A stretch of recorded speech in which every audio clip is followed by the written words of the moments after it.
శుక్లాంబరధరం విష్ణుం శశివర్ణం చతుర్భుజం ప్రసన్నవదనం ధ్యాయేత్ సర్వవిఘ్నోపశాంతయే. 27వ అధ్యాయం అభిషేక విధి. ఋషిగణాలు సూతునితో ఇట్లు పలికిరి. నంది ప్రభావం చేత వేదసమ్మతం గల లింగ పూజ వలన కలుగు ఫలితం మీ నుంచి విని ఉన్నాము. సువ్రతుడగు రోమహర్ష సూత, పూర్వం ఈశ్వరుడగు శివుడు మేరుశిఖరంపై మనువుకు క్షత్రియుల హితం కొరకు జయాభిషేక విధిని తెలిపి ఉండెను. అది ఏ విధంగా ఉండునో ఆ 16 విధాలకు మహాదానములు ఎట్టివి. బుద్ధిశాలుడవు శ్రేష్ఠుడవు అగు సూత, ఆ విషయాలు మాకు వివరించమనగా మునుల మాటలు ఆకర్ణించి సూతుడు ఇట్లు పలికెను. స్వయంభువుడగు మనువు జీవిత శ్రాద్ధమును ఆచరించి మేరు పర్వతంపై చేరుకొని నీలలోహిత భగవానుడగు శివుని స్తుతించెను. మనువు చేసిన తపస్సు చే భవడగు ఈశానుడు తన వినీత భక్తుడైన మనువుకు దివ్య దర్శనం ఒసగెను. మనువు శివునికి ప్రణామం ఆచరించి విధిపూర్వకంగా అర్చించి చేతులు జోడించి హర్షం చేత గద్గద కంఠంతో ఇట్లు పలికెను. ఓ దేవాధిదేవ జగన్నాథ భువనేశ్వర, నీ కృపచేత నేను జీవశ్రాద్ధమును ఆచరించి తిని అనంతరం నిన్ను పూజించాను. దాని ఫలస్వరూపంగా ఇప్పుడు నాకు నీ దర్శనం లభించింది. పూర్వం నీవు ఇంద్రునికి ధర్మ అర్థ కామ మోక్షాలు ప్రసాదించిన జయాభిషేక సంస్కార విధిని తెలిపి ఉంటివి. ప్రభు, ఆ విషయాలు దయతో నాకు కూడా తెలియజేయడు అని ప్రార్థించను. మరలా సూతుడు, మహాదేవుడు నీలలోహితుడు పరమేశ్వరుడు శివుడు మనువుకు సవిస్తరంగా సంపూర్ణంగా జయాభిషేక సంస్కార విధిని తెలిపెను. పరమేశ్వరుడు మనువుతో ఇట్లు వచించెను. రాజుల యొక్క సుఖం కొరకు శత్రువులపై విజయం పొందుటకు అకాల మృత్యువు జయించుటకు జయాభిషేకం గురించి మీకు వివరిస్తాను. యుద్ధకాలం సమీపానికి వచ్చినప్పుడు ఈ జయాభిషేకం చేసి పిమ్మట యుద్ధక్షేత్రానికి వెళ్ళాలి. విధి ప్రకారం మండపం ఏర్పాటు చేసి నీటి వసతికై ఒక చలివేంద్రాన్ని, పలువురు ఉండుటకై కూట నివాస స్థానమును నిర్మింపజేసి వేదజ్ఞుడైన ఒక బ్రాహ్మణుని ఏర్పాటు చేసిన స్థానమునందు ఉంచి అగ్నిస్థాపన చెయ్యాలి. అక్కడ జయాభిషేక విధి కొరకు దారంతో గీతలు గీయించాలి. మొదటి దారపు గీత తూర్పు నుంచి దక్షిణం వైపుకు గీసి ఉంచి రంగు వెయ్యాలి. అక్కడ 2400 దారాలు ఉంచాలి. ఈ దారాల వలన చతురస్రాకార కోష్టములు ఏర్పరచాలి. బయట వైపు 4 వైపులా పూర్తిగా గుండ్రంగాను వెడల్పునందు ఒక అడుగు మార్గం ఏర్పరచాలి. అంగములుగా ఉన్న దారాలు ప్రోగు చేసి వేరుగా ఉంచాలి. ప్రతి గీతకు 36 నూళ్లను సేకరించి 2 పొరలుగా కలపాలి. అక్కడ 36 చతురస్రాల గదులు ఏర్పడను. అవి తూర్పు దిశ నుండి పశ్చిమం వైపుకు మరి ఒక 7 వరుసలు దక్షిణం నుంచి ఉత్తరం వరకు ఏర్పడాలి. అందుచేత అక్కడ 7 వరుసలు ఏర్పడగలవు. ఈ విధంగా మొత్తం 49 పంక్తులుగాను మధ్య ఎందుగల 9 పంక్తులను గోమయమందు నీరు కలిపి పూతగా పూయాలి. అక్కడ ఒక చేతి వెడల్పు గల తెల్లని 8 పత్రములు గల కర్ణికా కేసరములతో కూడిన చిత్రాన్ని ఏర్పాటు చేయాలి.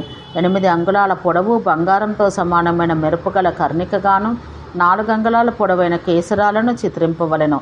అగ్ని మొదలగు కోణములందు దక్షిణాగ్ని కోణం నుంచి ప్రారంభం చేసి ఓం సహితంగా ధర్మజ్ఞ వైరాగ్య ఐశ్వర్యాలను స్థాపన చెయ్యాలి. అవ్యక్తాదులను తూర్పు నుంచి ప్రారంభించి 4 దిశల యందును వాని దేహరూపం గల ప్రదేశములందు స్థాపించాలి. అవ్యక్త నియత హళ కాళి అనేవి 4 ధర్మాదులను క్రమంగా శ్వేత రక్త సువర్ణ కాళవర్ణములలో ఉండవలెను. ఓ సువ్రత, శరీరం హంస ఆకారంతో సువర్ణం వలె మెరియును. మధ్యయందు ఆధారశక్తికి సృష్టికి కారణమగు కమలానికి మధ్య ఏర్పరచాలి. కాలానికి మధ్యయందు కేవలం బిందు ఉండును. దాని బయట నాదం రూపం ఉండును. నాదమునకు పైన జగద్గురుడుగు శివుని ఓంకారం చేత ధ్యానించాలి. భక్తుడు మనోన్మని శోభగల మహాదేవుడని ధ్యానించాలి. వామాదులను తూర్పు మొదలగు దిశల యందు క్రమంగా ధ్యానించాలి. వారు వామ, జ్యేష్ఠ, రౌద్రి, కాళి, వికరణి, ధర, ప్రమథని, దమని అనువారు. వారందరూ ప్రణవం చేత వామదేవుడు మరియు ఇతరులతో పాటు స్థాపన చెయ్యాలి. చెప్పబోవు మంత్రాలతో విధిపూర్వకంగా పరమండల పూజ చెయ్యాలి. ఆ మంత్రాలు రుద్రాయ, కాళరూపాయ, కళా వికరణాయ, బలాయ చ, అట్లే సర్వభూతస్య దమనాయ చ, మనోన్మనాయ, దేవానాయ, మనోన్మయ్యై నమో నమః అనేవి. ప్రథమ ఆవరణ నేను తెలిపి తిని. ఇప్పుడు ద్వితీయ ఆవరణం గురించి చెబుతున్నాను. ధ్యానపూర్వకంగా వినుము. ద్వితీయ ఆవరణమందు 16 శక్తులు ఉందురు. క్రమంగా తృతీయ ఆవరణమందు 24 శక్తులుండును. విసర్జ వీధి మధ్యయందు ఉండును. నాభి వీధి 4 వైపులా ఉండును. ఈ మంత్రాల చేత పిశాచముల పూజ చెయ్యాలి. పదములు ఒక 1008 ప్రత్యేక పదమునకు ఒక మూల ఉండును. భక్తుడు ఈ పదముల యొక్క ప్రతి పదమందు క్రమంగా కమలం కల్పించుకొని శాలిధాన్యం, బియ్యం, నీవార ధాన్యం, గోధుమలు, జొన్నలు, తిలలు, ఆవాలు కలిపి ఆ అన్నం చేత కల్పన చేయవలెను. లేక పద్ధతిని అనుసరించి తగిన సమయం వచ్చినప్పుడు వీని సిద్ధం చేసుకోవాలి. వాని యందు కర్ణిక కేసరాలతో కూడిన అష్టదళ పద్మం ఏర్పరచాలి. ప్రతి పద్మం కొరకు ఒక అఢకం సాలిధాన్యం ఉపయోగించాలి. బియ్యం దానిలో సగం ఉండాలి. జొన్నలు మొదలైనవి వానిలో సగం ఉండాలి. పెద్ద పాత్ర యందు ఒక దొన్నె కొలత గల మరియు దాని యందు సగం వడ్లనుంచాలి. మధ్య యందు ఒక అఢకం తిలలుంచాలి. దానిలో సగం జొన్నలుంచాలి. అంతటా ప్రణవాన్ని ఉచ్చరిస్తూ జలముతో కమలంపై చిలకరించి యథాక్రమంగా వాని అన్నింటిపై ప్రణవం స్థాపించాలి. ఈ కృత్యాలన్నింటినీ చూసి నిర్వర్తించి 1000 పదములను చిలకరిస్తూ బంగారం, వెండి లేక రాగి యొక్క 1000 కలశములను ఉంచాలి. ఈ కలశాలు సర్వరక్షణయుక్తములై ఉండాలి. ప్రణవాన్ని పఠిస్తూ అర్ఘ్యజలాన్ని వాటిపై చిలకరించాలి. ప్రతి కలశ ఉదర భాగం 12 అంగుళాల పరిమాణం, కింది భాగం వక్రంగా ఉండాలి. నాభి వెడల్పు 6 అంగుళాలు ఉండాలి. కలశం యొక్క కంఠం ఎత్తు 2 అంగుళాలు, వెడల్పు 4 అంగుళాలు ఉండాలి. దాని నోటి భాగం ఎత్తులో 2 అంగుళములు ఉండవలెను. వాని నిర్గమం అనగా నీరు వెడలు భాగము 2 అంగుళాలు ఉండాలి. శివకుంభం వీని అన్నింటి యొక్క రెట్టింపు కొలతలో ఉండాలి. జొన్నలు మాత్రం అక్కడ గల దారంతో చక్కగా పాత్రను మూసి ఇవ్వాలి. అంతేకాక జలాన్ని దానిపై చిలకరించి కలలపై ఉంచవలెను. ఇంతకు ముందు వలనే ప్రణవాన్ని ఉచ్చరిస్తూ దాన్ని సుగంధ జలంతో నింపాలి. శివకుంభంతో పాటు వర్ధని పాత్రను కూడా విధాన ప్రకారం స్థాపించాలి. మధ్య కమలం యొక్క మధ్య భాగానికి కుశ సంహిత క్రమంతో మరియు అక్షత సహితంగా స్థాపించాలి. 1000 కలశాలు ప్రత్యేకంగా కలుపు వస్త్రంతో చుట్టి కమలం చేత మూసి ఉంచాలి. కమలం బంగారంతో చేసింది కావాలి. దాని యందు విభిన్న రత్నాలు తాపడం చేసి ఉండాలి. గాయత్రి మరియు ప్రణవం చేత శివకుంభంను స్థాపించాలి. విద్మహే పురుషాయైవ మహాదేవాయ ధీమహి తన్నే రుద్ర ప్రచోదయాత్ అని ఈ మంత్రంతో రుద్రునికి ఉనికి ఎల్లప్పుడూ జరుగును. వర్ధనియందు గాయత్రీదేవి మంత్రం చేత దేవుని స్థాపన చేసి పిమ్మట గణాంబికాయై విద్మహే మహాతపయై ధీమహి తన్నో గౌరీ ప్రచోదయాత్ అను మంత్రం చేత పూజించాలి. ప్రథమ ఆవరణమందు వామతిథులు చెప్పబడ్డాయి. ప్రథమ ఆవరణ వర్ణనం చేయబడింది. ఇప్పుడు ద్వితీయ ఆవరణను ధ్యానపూర్వకంగా వినుము. ఓ సువ్రతుడా, ఇక్కడ 14 శక్తులు కలరు. దీన్ని పూర్వం నుంచి ప్రారంభం చేసి చివరి వరకు సమాప్తి జరుగుతూ ఉండును. పూర్వం నందు వ్యూహమధ్యమందు సుభద్రను స్థాపించి పూజ చెయ్యాలి. ఆగ్నేయం యొక్క చక్రమందు భద్ర యొక్క పూజ చెయ్యాలి. దక్షిణ చక్రమందు కనకాండ నైరుతి దిశ యొక్క చక్రానికి మధ్య కుంభమందు అంబికా పూజ చెయ్యాలి. పశ్చిమ భాగాన శ్రీదేవి, వాయువ్య భాగాన వాగీశదేవి పూజ చెయ్యాలి. తూర్పుకు మధ్యయందు మరియు ఆగ్నేయములుగా అనిమ సభాదేవి యొక్క పూజ చెయ్యాలి. దక్షిణ మధ్యాహ్న నైరుతి దిశ యందు కమలమందు లఘిమ స్థాపించాలి.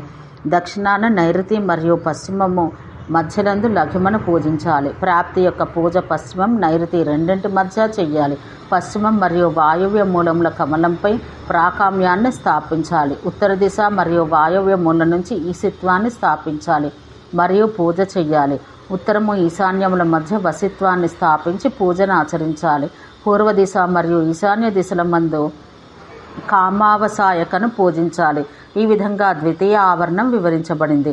అనంతరం తృతీయ ఆవరణం గురించి ధ్యానపూర్వకంగా వినడం. ప్రధాన కలశమందు 24 శక్తులు కలరు.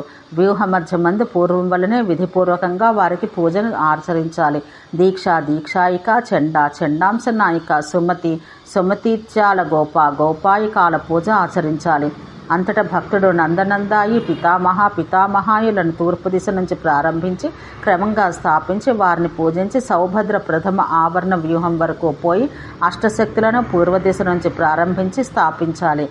14 శక్తుల పూజ నడిచిన తర్వాత అతడు పద్మముద్ర చూపాలి. ప్రథమ ఆవరణమందు వీరు అష్టశక్తులు. వారు బిందుగర్భ, నందిని, నాగగర్భజ, శక్తిగర్భ, పరాపర అనువారు. ద్వితీయ ఆవరణమందు 14 శక్తులు కలరు. వారు చండముఖి, చండవేగ, మనోజవ, చండాక్షి, చండ నిర్దోష, భృకుటి, చండనాయక, మనోస్వధ, మనోధ్యక్ష, మాననాయిక, మనోహరి, మనోహ్లాది, మనఃప్రీతి, మహేశ్వరి, సౌభద్ర వ్యూహల వర్ణనం ఈ విధంగా చేయబడింది. అనంతరం భద్ర వ్యూహాన్ని ధ్యానపూర్వకంగా వినడం. ప్రథమాచరణ మందు అష్టశక్తులు ఈ విధంగా ఉండును. వారు ఐంద్రి, హౌత్రాసిని, యామ్య, నైరుతి, వారుణి, వాయవ్య, కౌబేరి, ఈశాని అనువారు. ద్వితీయ ఆవరణమందు 14 శక్తులు కలరు. వారు హరిణి, సువర్ణ, కాంచని, హారతి, రుక్మిణి, సత్యభామ, సుభగ, జంబునాయిక, వాగ్మవ, వాక్కుపథ, వాణి, భీమ, చిత్రరథ, సుధి, వేదమాత, హిరణ్యాక్షి అనువారు. ఈ విధంగా భద్రవ్యూహ వర్ణనం చేయబడింది. అనంతరం కనక వ్యూహాన్ని చెబుతున్నాను వినము. ప్రథమ ఆవరణమందు వజ్ర, శక్తి, దండ, ఖడ్గ, పాస, ధ్వజ, గద, త్రిశూలాలు శక్తులందరూ. ద్వితీయ ఆవరణమందు 14 శక్తులు యుద్ధ, ప్రబుద్ధ, చండ, ముండ, కపాలిని, మృత్యుహంత్రి, విరూపాక్షి, కపర్ధ, కమలాసన, దంష్టిని, రంజిని, లంబాక్షి, కంకభూషణ, సంభవ, భవాని అనేవారు. కనక వ్యూహారణం నా చేత వివరించబడింది. ఇప్పుడు అంబికా వ్యూహ పరిచయం చేస్తున్నాను వినడు. మొదటి అవస్థ ఎందు ఖేచరి, ఆత్మన, భవాని, వహ్ని, రూపిణి, వాహిని, హంని, నాభ, మహిమ, అమృత, లాలస అను అష్టశక్తులుంటారు. ద్వితీయ ఆవరణమందు క్షమ, శిఖరాదేవి, రుద్రపత్ని, శిలఛాయ, భూతపని, ధన్య, ఇంద్రమాత, వైష్ణవి, తృష్ణ, రాఘవతి, మోహ, కామగోప, మహోత్కట, ఇంద్ర, వజ్రాదేవి అను 14 శక్తులుందరు.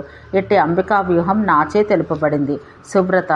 అనంతరం శ్రీ వ్యూహాన్ని వివరిస్తున్నాను వినుము. ప్రథమావరణమందు స్పర్శ, స్పర్శతి, గంధ, ప్రాణాపన, సమానక, ఖుధనయనానామ అనువారు. ద్వితీయ ఆవరణమందు సర్వసమ్మతులైన మాన్యులైన 14 శక్తులు తమోహత, ప్రభ, మోఘ, తేజని, దహిని, ధీమస్య, జాలిని, శోష, శోషని, రుద్రనాయక, వీరభద్ర, గణాధ్యక్ష, చంద్రహాస, గహ్వర, గణమాత, అంబిక అనువారు ఈ 14 శక్తులు. ఈ విధంగా మీకు శ్రీవ్యూహం తెలిపితిని. పిమ్మట వాగీశ వ్యూహం తెలుపుతున్నాను, ధ్యానపూర్వకంగా వినడు. ప్రథమావరణం నందు 8 శక్తులు కలరు. వారు ధార, వారిధార, వహ్నిక, నాసకి, మర్యాతీత, మహామాయ, వజ్రనే, కామధేనుక, సర్వసమ్మత అనువారు. పిమ్మట ద్వితీయావరణ అందలి శక్తులు 14 మంది. పమోఘ్ని, వారుణి, శాంత, జయంతి, వరప్రద, ప్రావిణి, జలమాత, ఉపయోమత, మహాంబిక, రక్త, కరాళి, చండాక్షి, మహాచక్ష్మ, పయస్విని, మాయావిద్యేశ్వరి, కాళిగా, వాగీస వ్యూహలు అనువారు. శ్రీ వ్యూహం తెలుపుతుని. ఇప్పుడు గోముఖ వ్యూహం తెలుపుతున్నాను. ప్రథమ ఆవరణం నందు శంఖిని, హాళిని, లంకావర్ణ, కలికిని, యక్షిని, మాలిని, వామని, రసాత్మని అను అష్టశక్తులు. ద్వితీయ ఆవరణమందు 14 శక్తులు కలరు. వారు చండ, ఘంట, మహానాథ, శిముఖి, దుర్ముఖి, బలరేవతి, ప్రథమ, ఘోర, సైన్య, లీన, మహావర, జయ, విజయ, అపర, అపరాజిత. గోముఖి వ్యూహం తెలిపితిని. ఇప్పుడు నా చేత చెప్పబడు భద్రకర్ణి వ్యూహం వినడు. అందులో ప్రథమ ఆవరణంలోని అష్టశక్తులు మహాజయ, విరూపాక్షి, శుక్లాభ, ఆకాశ, మాతృక, సంహారి, జాతహారి, దంష్టాని, శుష్కరేవతి అనువారు ద్వితీయ ఆవరణమందు ఉండును. 14 శక్తులు పిపిలిక, పుణ్యహారి, అశ్విని, సర్పహారిణి, భద్ర, విశ్వహారి, హిమ, యోగీశ్వరి, ఛిద్ర, భానుమతి, ఛిద్ర, సురభి, సమ, సర్వభౌవ్య, వేగాఖ్య అనువారు. ఈ విధంగా అష్టమహావ్యూహాలు నేను తెలియజేశాను. అనంతరం అష్ట ఉపవ్యూహాలు కూడా తెలుపుతున్నాను వినుము. ప్రథమ ఆవరణం నందు ఉండును అనియో వ్యూహమందు అవేష్టితులై ఉన్న అష్టశక్తులు ఐంద్ర, చిత్రభాను, వారుణి, దండి, ప్రాణరూపి, హంస, స్వత్వాశక్తి, పితామహ అనువారు. ప్రథమావరణం తెలుపుతుని. ఇప్పుడు ద్వితీయ ఆవరణం తెలుపుదును. ద్వితీయ ఆవరణమందు 16 మంది ఉందరు. కేశ, రుద్రభగవానుడు, చంద్రుడు, భాస్కర, మహాత్మ, అంతరాత్మ, మహేశ్వర, పరమాత్మ, అనుర్జీవ, పింగళ, పురుష, పశు, భోక్త, భూతపతి, భీమ అనువారు. ఈ విధమైన హనుమా వ్యూహాన్ని తెలిపితిని. ఇప్పుడు లఘిమా వ్యూహం తెలుపుతున్నాను. ప్రథమ ఆవరణమందు శ్రీకంఠ, అంత, సూక్ష్మ, త్రిమూర్తి, శశక, అమరేశ, స్థితిశ, దారతులు అను 8 మంది ఉందరు. ఈ విధంగా ప్రథమ ఆవరణం తెలియజేయబడింది. ఇప్పుడు ద్వితీయ ఆవరణం గురించి వినుము. ద్వితీయ ఆవరణమందు 16 మంది రుద్రులుందరు. స్థాను, హర, దండేశ, భౌక్తీశ, సద్యోజాత, అనుగ్రహేశ, క్రూరసేన, సురేశ్వర, క్రోధీశ, చండ, ప్రచండ, శివ, ఏకరుద్ర, కూర్మ, ఏకనేత్ర, చతుర్ముఖులైన వారు ద్వితీయావరణమందు గల 14 రుద్రులు తెలుపబడిరి. ఇట్టి లఘిమా వ్యూహం తెలిపితిని. ఇప్పుడు మహిమా వ్యూహం తెలుపుతున్నాను వినము. మహిమా వ్యూహమందు గల 14 అజీస, క్షేమరుద్ర, సోమాంస, లాంగలి, దండారు, అర్ధనారి, ఏకాంత, అంత, పాళి, భుజంగనామ, పినాకి, కంగి, కామ, ఈశ, శ్వేత మృగులను 14. ఇట్టి మహిమా వ్యూహం తెలుపబడింది. ఇప్పుడు ప్రాప్తి వ్యూహం గురించి వినుము. దాని ప్రథమ ఆవరణ యందు సంవర్త, లకులీస, వాడవ, అస్థి, చందయక్ష, గణపతి, మహాత్మ, భృగుజలను 8 మంది ఉందరు. ఇట్టి ప్రథమ ఆవరణం గురించి తెలిపితిని. ఇప్పుడు ద్వితీయ ఆవరణం గురించి తెలుపుదును వినము. ద్వితీయ ఆవరణమందు త్రివిక్రమ, మహాజిహ్వ, వృక్ష, శ్రీభద్ర, మహాదేవ, దధీచ, కుమార, పరావర, మహాదంష్ట్ర, కరాల, సూచక, సువర్ధన, మహాధ్వాంక్ష, మహానంద, దండి, గోపాలకుడు అనువారు 16 మంది ప్రాప్తి వ్యూహ పాలకులు. ఇప్పుడు సుబ్రతులారా, నా నుంచి ప్రాకామ్య వ్యూహం గురించి వినుము. పుష్పదంత, మహానాగ, విమలానందకారక, శుక్ర, విశాల, కమల, బిల్వ, అరణ్యులను ఈ 8 మంది ప్రాకామ్య వ్యూహ ప్రథమ ఆవరణమందు ఉందరు. ఇప్పుడు ద్వితీయ ఆవరణ మందలి వారిని తెలుపుతున్నాను వినడు. రతిప్రియ, సురేశాన, చిత్రాంగ, సదుర్జయ, వినాయక, క్షేత్రపాల, మహామోహ, జంగల, వత్సపుత్ర, మహాపుత్ర, గ్రామ దేశాధిప, సర్వవస్థాధిప, దేవ, మేఘనాథ, ప్రచండక, కాలదూత అను ద్వితీయ ఆవరణ మందలి వారిని గురించి చెప్పబడింది. ఈ విధంగా ప్రాకామ్య వ్యూహ వర్ణనం వివరించబడింది. అనంతరం ఐశ్వర్య వ్యూహం చెప్పబడుతున్నది వినము. ఐశ్వర్య వ్యూహ ప్రథమావరణమందు మంగళ, చర్చిక, యోగేశ, హరదాయక, భాసుర, సురమాత, సుందరి, మాతృక అను 8 మంది ద్వితీయావరణం గురించి వినము. గణాధిప, మంత్రజ్ఞ, వరదేవ, షడానన, విదర్ధ, హిత్ర, అమోఘ, మోఘ, అశ్వీరుద్ర, సోమేశ, ఉత్తమ, ఉదుంబర, నారసింహ, విజయ, ప్రభు, ఇంద్రగుహ, అపాంపతి అనేవారు 2వ ఆవరణానికి చెందినవారు. ఈ విధంగా ఐశ్వర్య వ్యూహం తెలియజేయబడింది.